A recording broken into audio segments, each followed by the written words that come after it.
Muito bem, meus irmãos, nós vamos então retomar a nossa série de estudos. Os irmãos já sabem, o roteiro para o nosso estudo bíblico de quinta-feira é a Confissão de Fé de Westminster.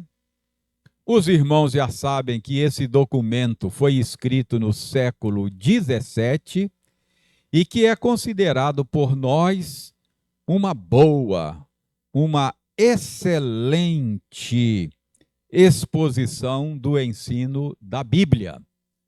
Vocês já sabem que o que temos nesta confissão é o conteúdo bíblico organizado em tópicos.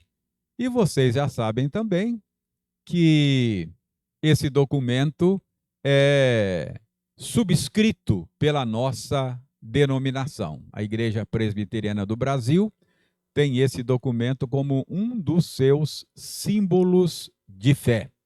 Então, se você quiser saber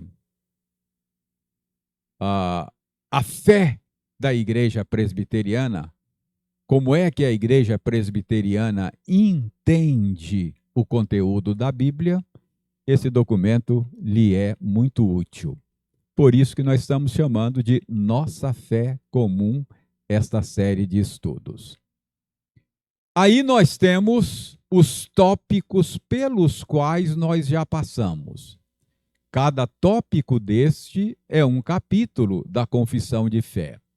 Já estudamos 7 capítulos e hoje iniciaremos o estudo do 8º. Qual é o tópico do 8º capítulo? De Cristo, o mediador.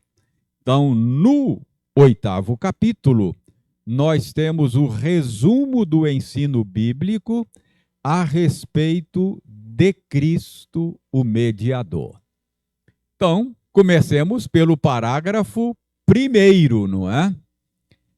Na última quinta-feira, nós já apresentamos este enunciado, mas vamos reler para refrescar a sua memória.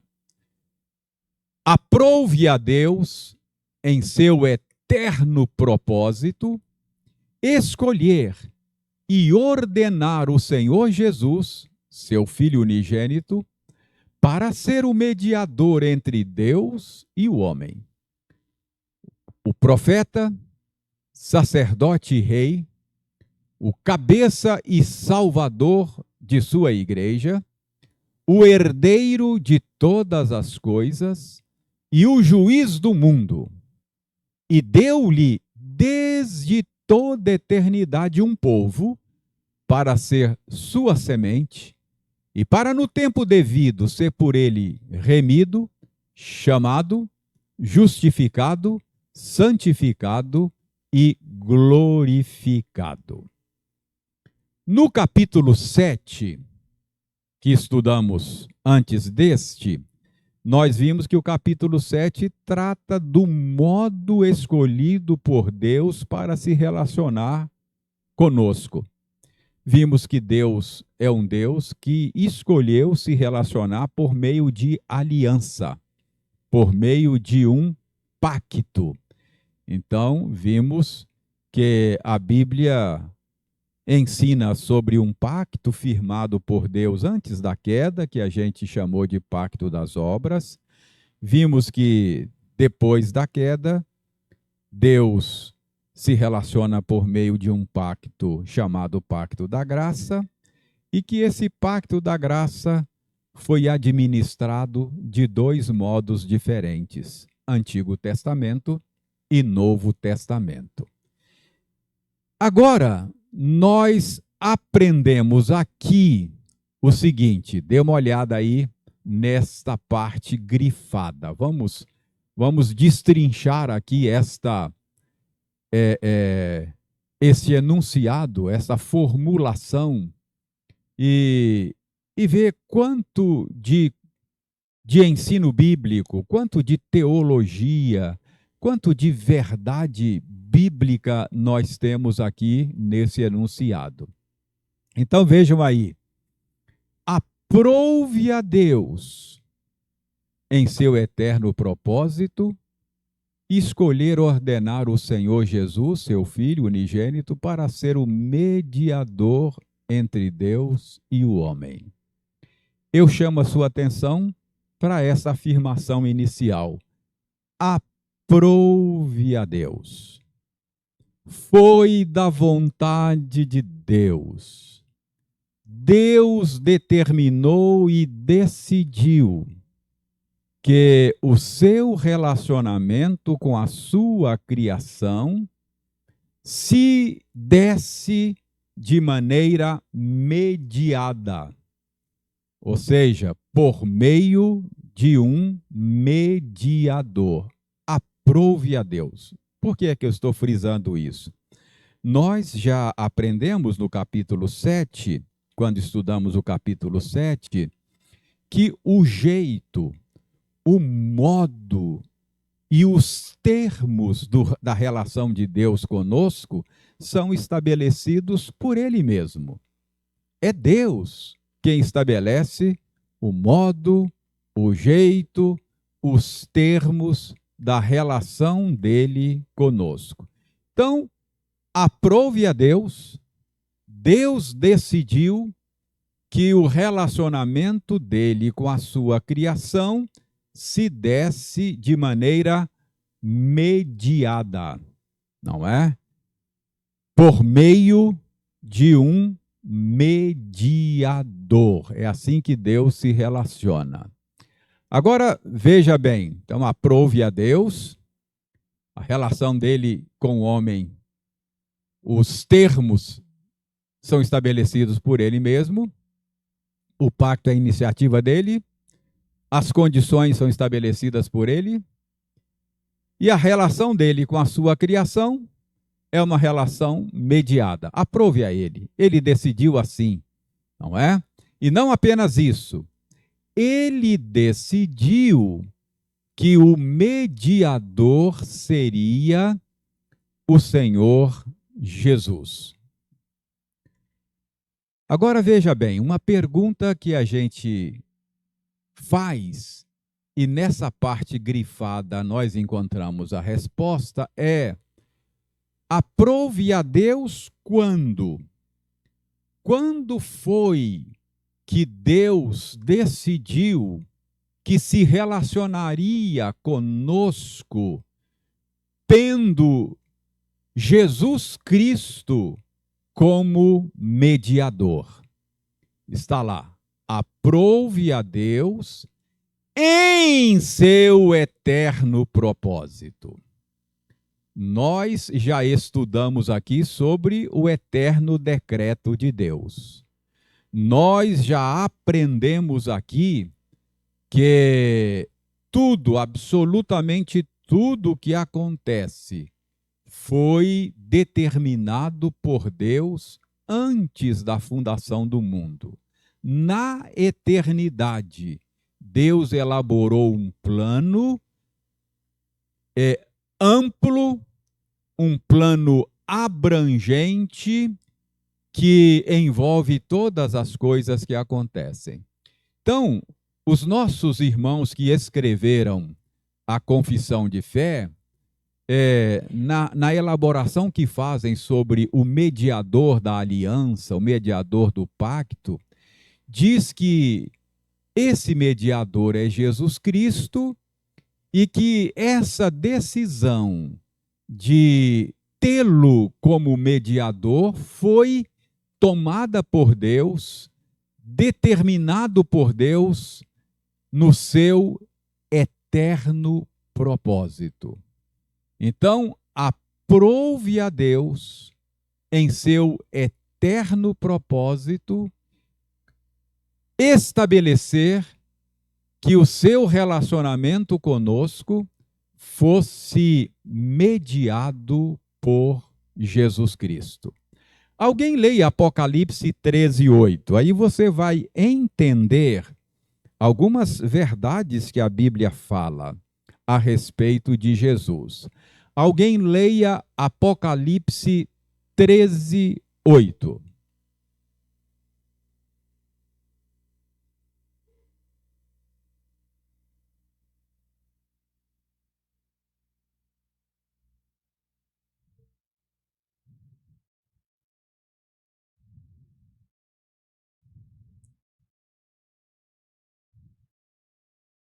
Muito bem, Osório. Eu só quero chamar a atenção para o modo como esse texto de João no Apocalipse se refere a Jesus Cristo. Ele diz que Jesus Cristo é o Cordeiro que foi morto quando? Antes da fundação do mundo. Como assim? Como assim que Jesus foi morto antes da fundação do mundo? Por que é que João pode se referir a Jesus como um cordeiro que foi morto antes da fundação do mundo?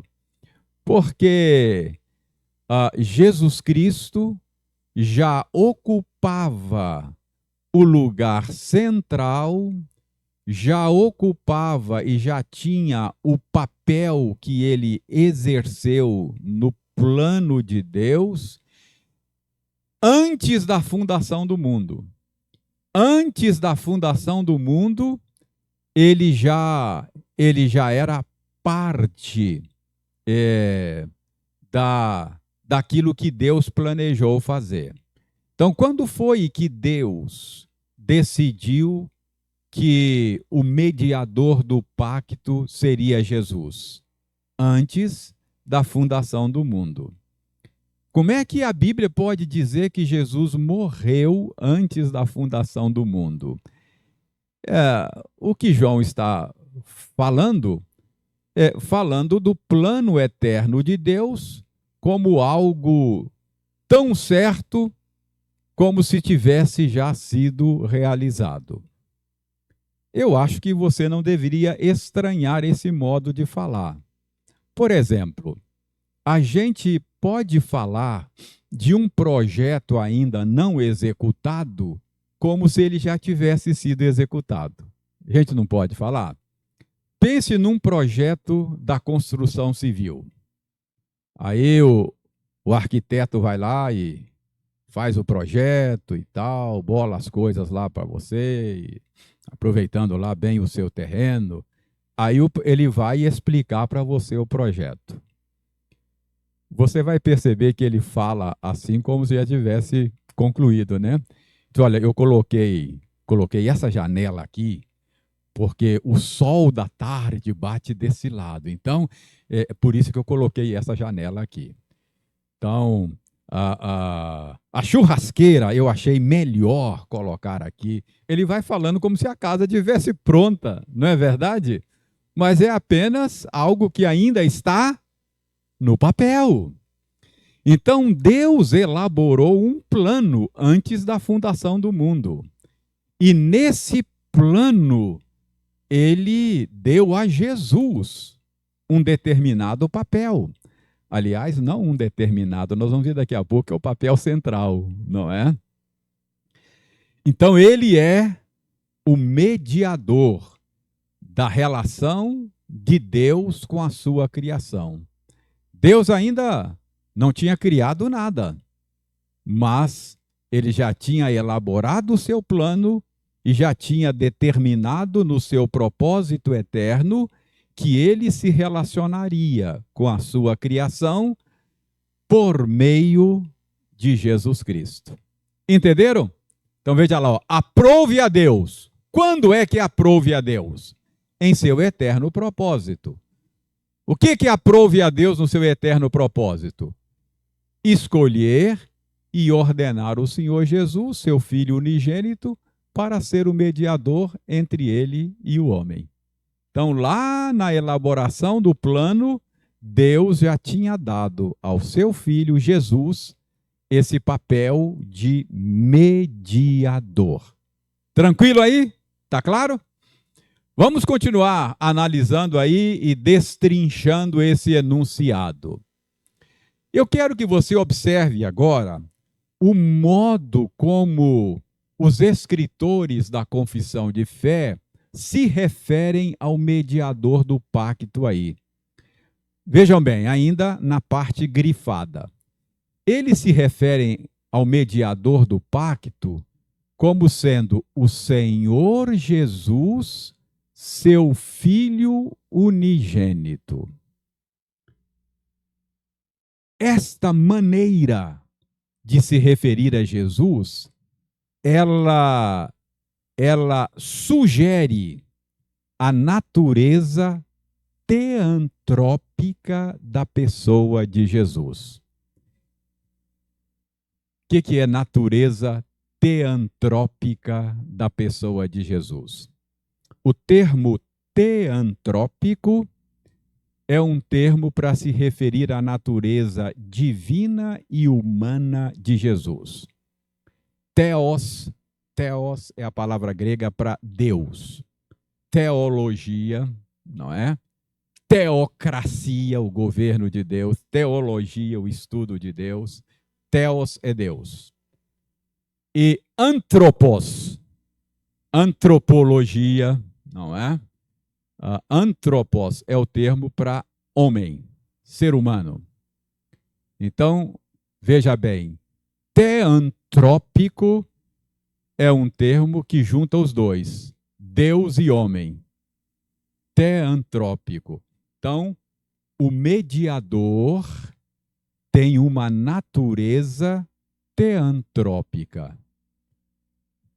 Pastor, onde é que você está vendo isso aí? Essas duas naturezas nesse modo de se referir a Jesus. Vocês sabem que o nome Jesus é indicativo da sua natureza humana. Não é verdade? Jesus Cristo. Jesus é o nome. Nós dizemos, é o nome de batismo. É o nome que os pais deram. Claro que por orientação divina, não é? Lembram lá que o anjo disse a José que ele chamaria Jesus, porque ele salvaria o seu povo dos pecados dele. Então, Jesus é o nome humano dele, o nome dado pelos pais.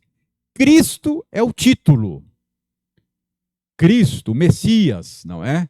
Então, Jesus, o Cristo. Jesus, o Messias, não é? Então, ao se referir a ele como Senhor Jesus, Senhor é um outro título que na Bíblia é usado para pessoas importantes, é verdade, mas ele normalmente é usado também para se referir a Deus, o Senhor, não é? A divindade. Então, Senhor Jesus, e acrescenta, seu Filho unigênito, o Filho unigênito de Deus. Você é filho de Deus, não é? Espero que seja. Você é filho de Deus. Mas Jesus é filho de Deus de uma maneira única, de um jeito que ninguém mais é. Ele é o Filho único de Deus, o eterno Filho de Deus.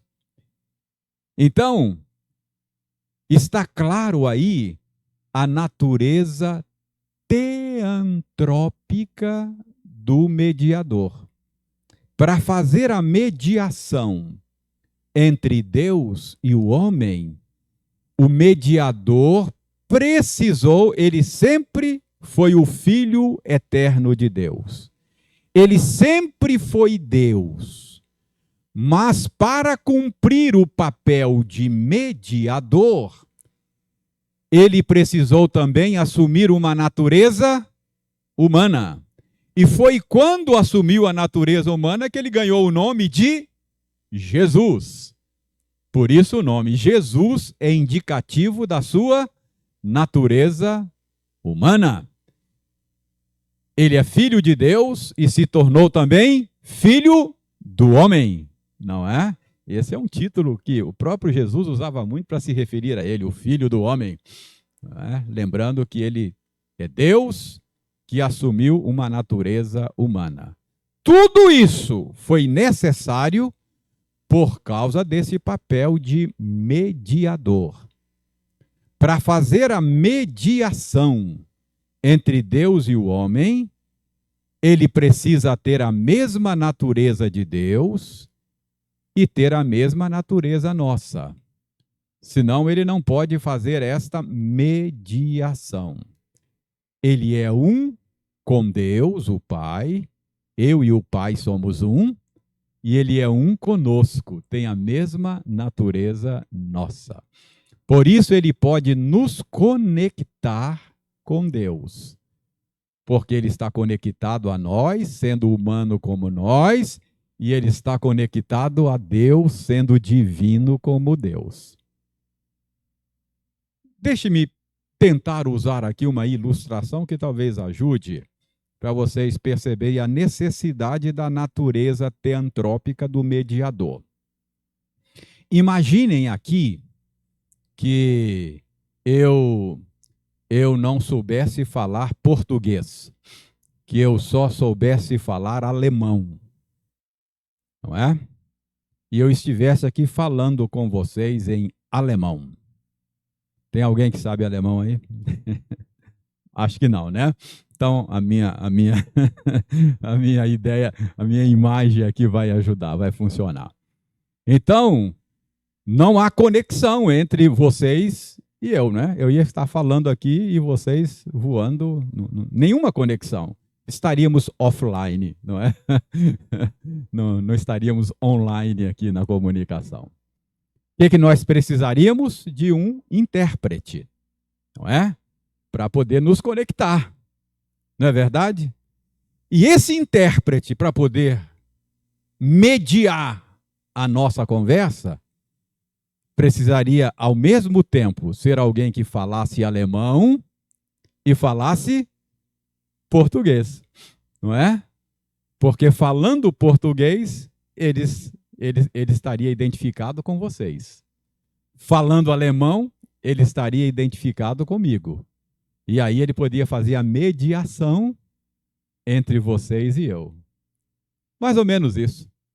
O mediador tinha que ser, ao mesmo tempo, Deus e homem, para poder fazer esta mediação. Você percebe por que é que nós discordamos, por exemplo, da teologia católica romana que diz que que Maria faz mediação? Não, Maria não é mediadora. Maria só é humana, como nós, não é? Ela, para se relacionar com Deus, precisa, como nós, de um mediador. Por isso que a Bíblia diz que Jesus é o único mediador entre Deus e os homens, porque somente ele tem essa dupla natureza, Deus e homem ao mesmo tempo. E você percebe a importância de Jesus ser uma pessoa teantrópica. Se eu digo que ele é somente um grande homem, que ele é um grande profeta, ensinou coisas bonitas, foi um grande Marte, deu a sua vida pelas suas ideias, mas ele não é Deus, então não há nenhuma conexão entre nós e Deus. Percebe? Ou se eu disser, não, ele é só Deus, ele não é humano, também nós estamos perdidos e separados de Deus. Então, é necessário, é importante, é indispensável a crença em Jesus como Deus e homem. A igreja, ao longo dos séculos, bateu nessa tecla. Os credos da igreja antiga, dos primeiros séculos, até o século IV e V, frisavam essa natureza teantrópica de Jesus. Às vezes a gente acha que é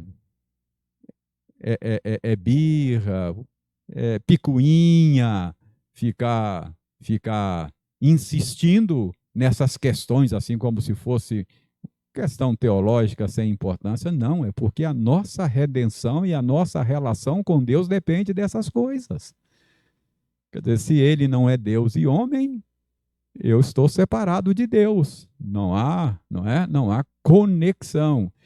Se eu falo alemão e vocês falam português, e você arranja um intérprete que só fala português, ou então que só fala alemão, nós vamos continuar sem entender uns aos outros aqui, não é verdade? Então, ele precisa conectar as duas pontas para ser o mediador. Então, ele é o Senhor Jesus, Filho unigênito.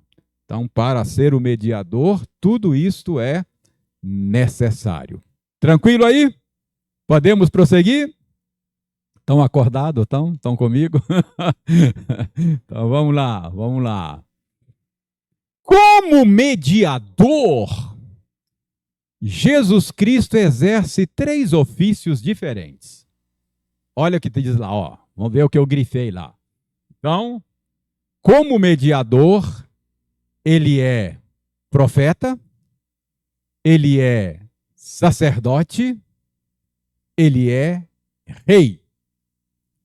Então, nesse papel de mediar a nossa relação com Deus, Jesus Cristo desempenha, Jesus Cristo exerce nessa tarefa de mediador esses 3 diferentes ofícios.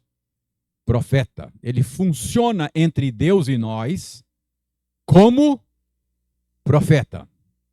O que é um profeta? Normalmente,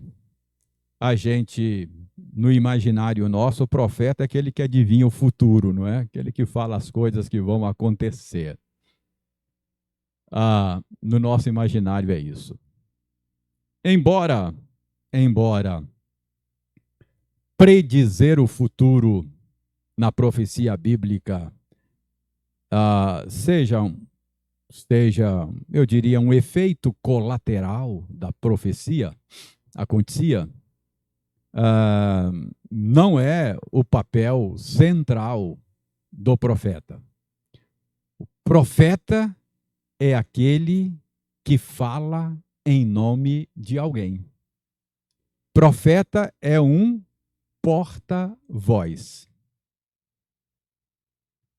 Lembra que Moisés falou assim para Deus quando Deus o chamou para aquela missão de liderar a libertação do povo lá do Egito, ir lá negociar não, né? Ir lá mandar o faraó liberar o povo, não é?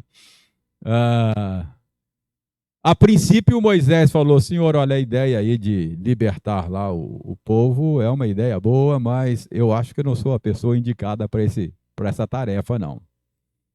E uma das razões que o Moisés deu é que ele não falava bem, não é?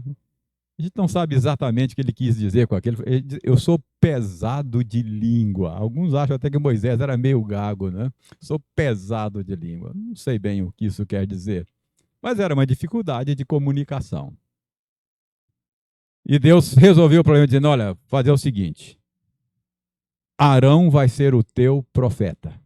Você fala com Arão, Arão fala com o faraó, não é? Então ele vai ser o seu profeta. Então o seu porta-voz vai falar em seu nome.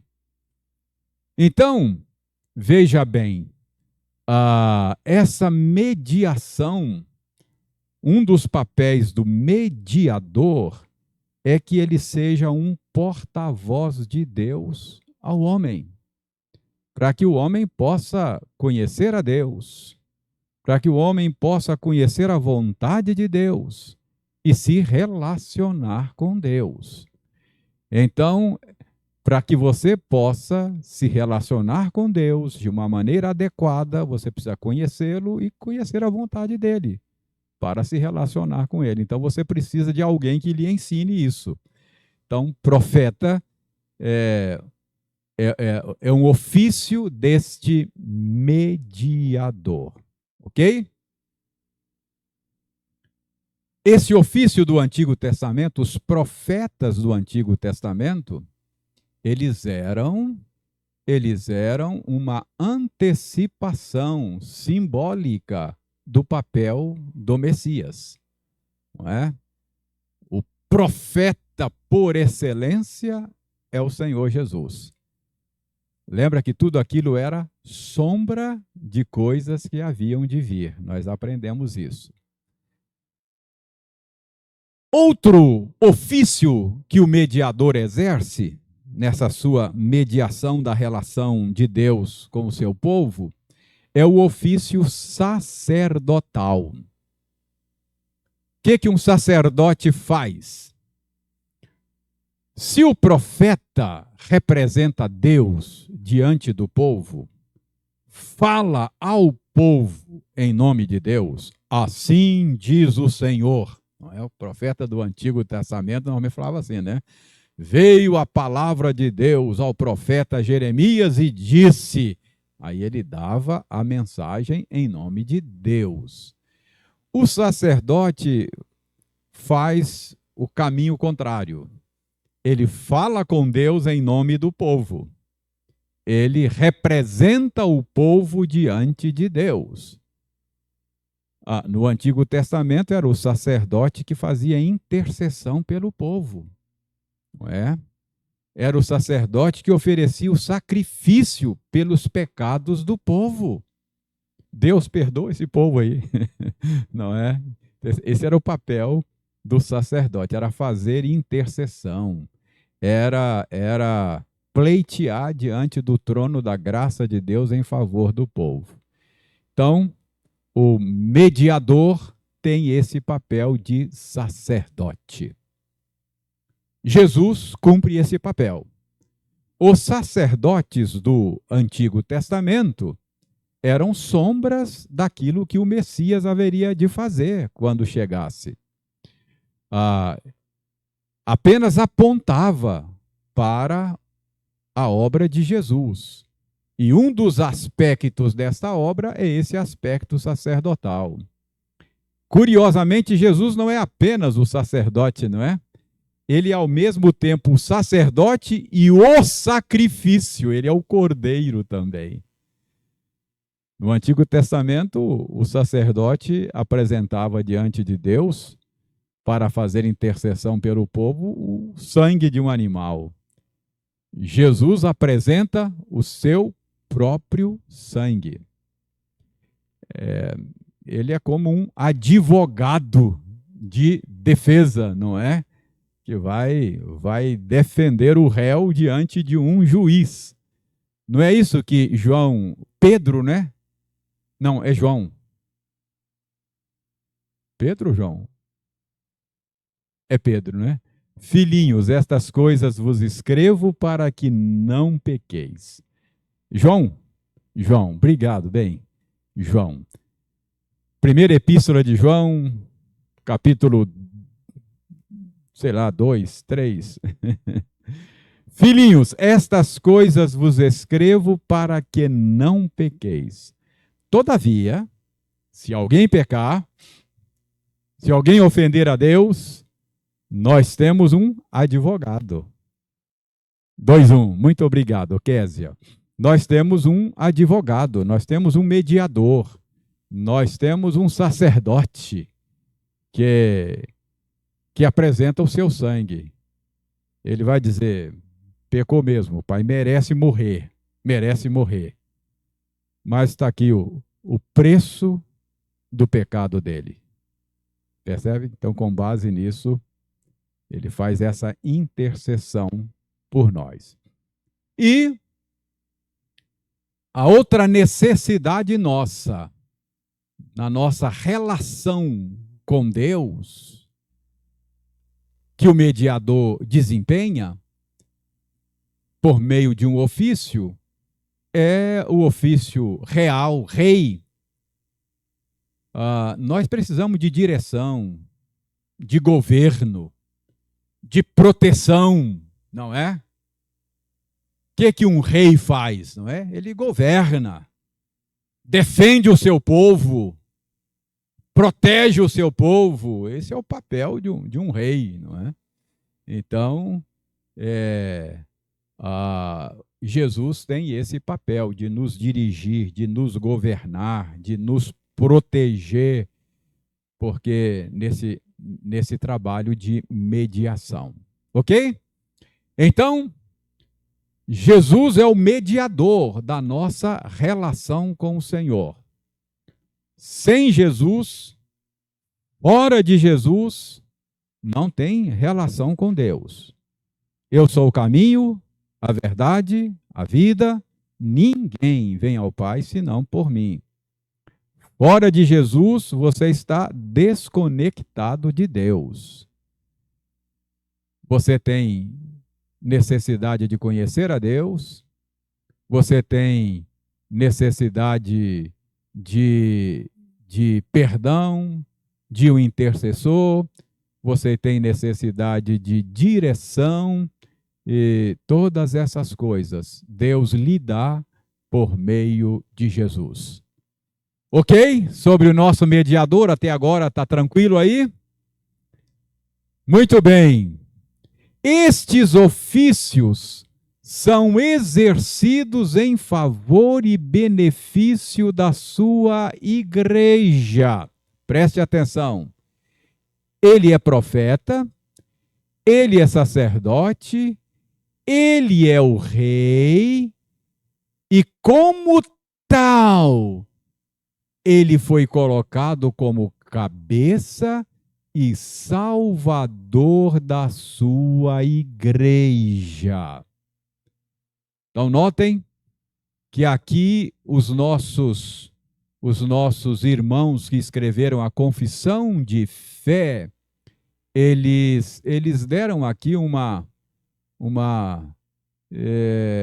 indício, sinais daquela doutrina que mais tarde ficou conhecida como a doutrina da expiação limitada ou expiação definida. Então, Jesus é mediador, e como mediador ele é profeta, sacerdote e rei, sendo cabeça e salvador da sua igreja. Ele não exerce essa função de mediador em benefício e em favor de todas as pessoas. Ele exerce essa função e esse papel e esses ofícios em favor e em benefício da sua igreja.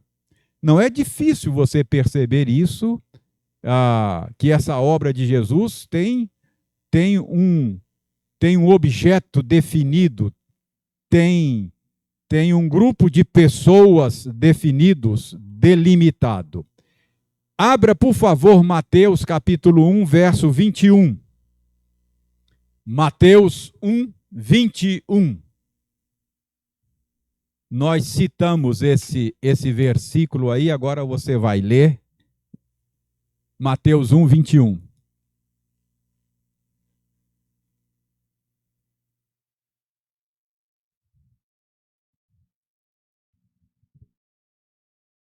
Então, notem que ali diz que Jesus é o cabeça e salvador da sua igreja. Esse texto que a Eliane leu são aquelas palavras do anjo a José, quando José estava considerando a possibilidade de abandonar Maria, entendendo que Maria tinha sido infiel. Eles não estavam casados. Maria estava desposada de José. O desposório era como noivado na nossa época. De repente, a noiva estava grávida. José sabia que o filho não era dele. Então, José, logicamente, entendeu que Maria tinha sido infiel. E ele estava considerando a possibilidade de deixá-la secretamente. Mas apareceu-lhe um anjo em sonho e disse: José, não é nada disso que você está pensando. Aconteceu um milagre, rapaz. Maria é uma moça honesta. Ela está grávida por obra do Espírito Santo. É um milagre. Não abandone Maria. E aí, nesse contexto, o anjo disse a ele que o menino deveria se chamar Jesus, porque esse menino veio com o propósito de salvar o seu povo dos pecados deles. Então, há um povo dele, pelo qual ele veio morrer. Então, o seu povo, ele é o salvador de sua igreja. João 17:9. Lembram desta parte da oração sacerdotal de Jesus? João 17:9.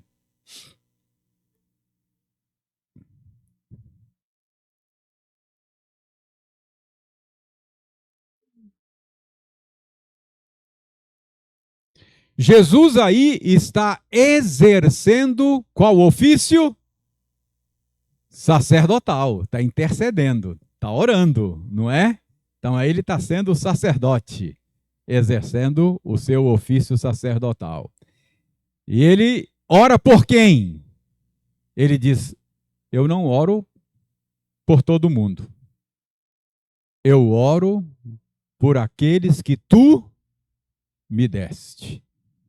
Então tem um povo que foi dado por Deus a Jesus. Você já parou para pensar nisso? Você é um presente do Pai ao Filho. Você é parte do povo que Deus deu ao seu Filho.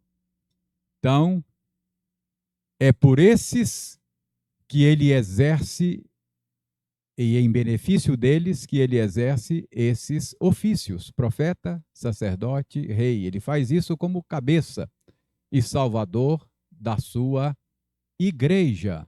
Efésios 5:25.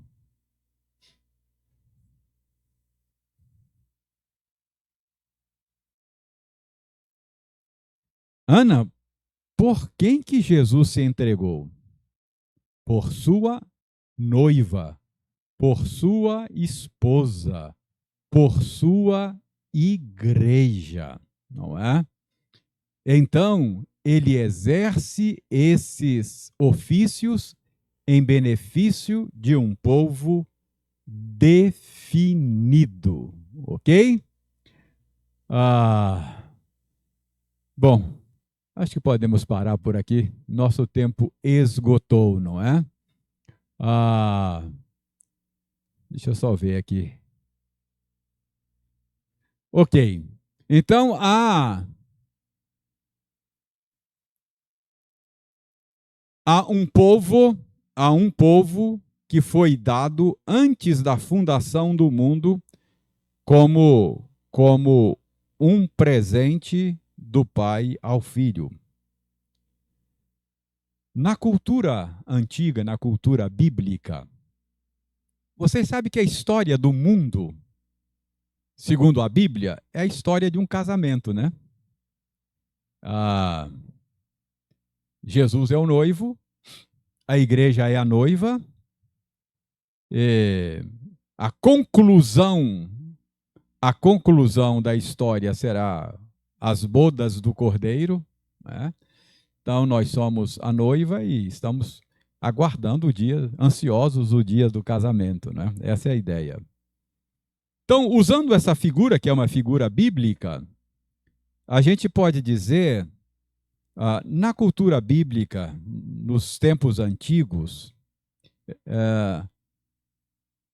quem escolhia a noiva, quem arrumava casamento para os filhos eram os pais, né?